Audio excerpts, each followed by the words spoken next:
लाहौर में मूसलाधार बारिश ने तबाही मचा दी। मुख्तलिफ हादसात में 6 अफराद जाँ बहक हो गए। लाहौर में मूसलाधार बारिश से मामूलाते जिंदगी बुरी तरह मुतासिर रहे। निश्तर टाउन के इलाके में 80 मिलीमीटर बारिश हुई। बारिश का पानी दुकानों में चला गया और ट्रैफिक सुस्त रवि का शिकार रही। बारिश के दौरान मुजंग अस्पताल से मुल्हिका दीवार इंतजार गाह पर आ गिरी, जिससे वहाँ बैठे 13 अफराद जख्मी हो गए। निगरान वजीर सेहत पंजाब डॉक्टर जावेद अकरम और मुशीर खेल पंजाब वहाब रियाज ने गंगाराम अस्पताल में जख्मियों की अयादत की और उनके बेहतरीन इलाज मुआलजे की हिदायत की। चौंगी अमर सिद्धू में खस्ता हाल मकान की छत गिरने से 4 अफराद मलबे तले दबकर जाँ बहक और 1 जख्मी हो गया। वहदत कॉलोनी में निजी अस्पताल के बाहर करंट लगने से नौजवान जाँ बहक हो गया।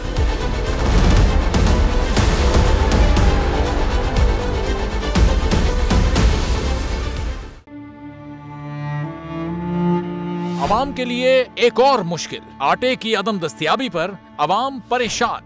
शदीद गर्मी में यूटिलिटी स्टोर्स के बाहर लंबी लंबी कतारें।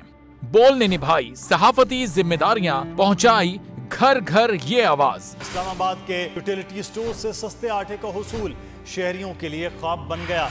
बोल न्यूज हकायक सामने ले आया है। आओ मिलकर आवाज उठाएं, पाकिस्तान को बदलें बोल के साथ।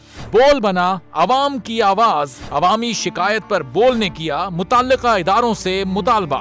सुबह 6 बजे से आकर ये लोग आटे का इंतजार करते हैं। 7 बजे आई और नहीं मिल रहा है आटा, पैसे नहीं होते थे उधारे लेकर आती हूँ। वो कहते हैं जी 7 खजूर लाजमी लें। हमारे पास आटे के पैसे नहीं होते तो खजूर कहाँ से लें? क्योंकि बोल है पाकिस्तान का नंबर 1 न्यूज चैनल। सब्सक्राइब करें और बेल दबाएं ताकि कोई खबर रह न जाए।